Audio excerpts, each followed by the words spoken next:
आज का शीर्षक है इंसान का असली घर कैसा है, कहाँ है।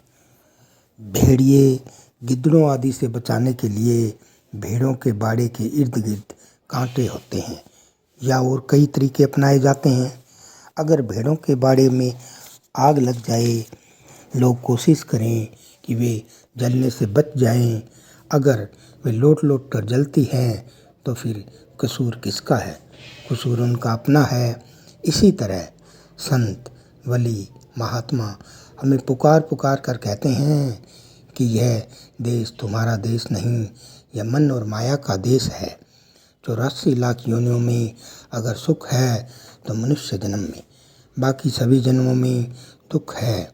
हजारों गायें रोज जिव्य होती है, लाखों बकरे रोज मारे जाते हैं, करोड़ों मुर्गियां रोज जिव्य होती है। वे भी किसी वक्त हमारे जैसे आदमी थे, बल्कि हमसे भी अच्छे होंगे, सेठ साहूकार रहे होंगे, पर खोटे कर्मों के कारण आज भेड़ बकरियां बने हुए।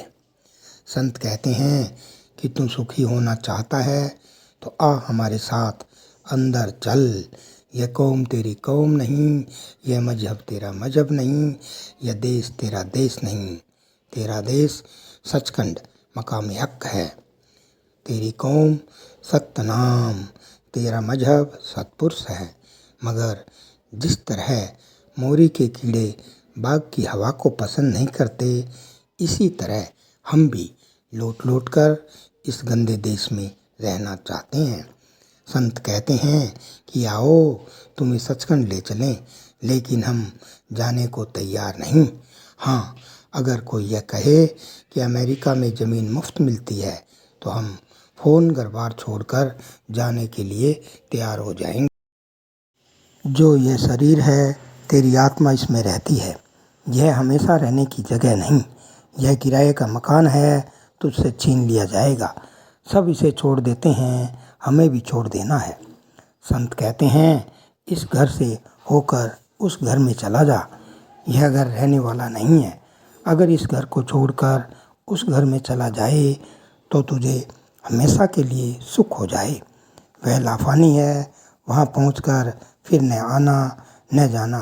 जब वे संत हमसे कोई तनख्वाह नहीं लेते, कोई मजदूरी नहीं लेते, वे कहते हैं कि आओ तुम्हें ले चले, फिर भी हम न जाएं। कितने अफसोस की बात है। वे कहते हैं ए पुरुष, तेरे अंदर 5 नौबतें, 5 कलमे, 5 शब्द हो रहे हैं। तू अपनी आत्मा को उन कलमों के साथ जोड़ दे। 5 शब्द का भेद ही समस्त तबरेज, मौलाना रूम, मदन दास, गरीब दास, ख्वाजा हाफिज का था।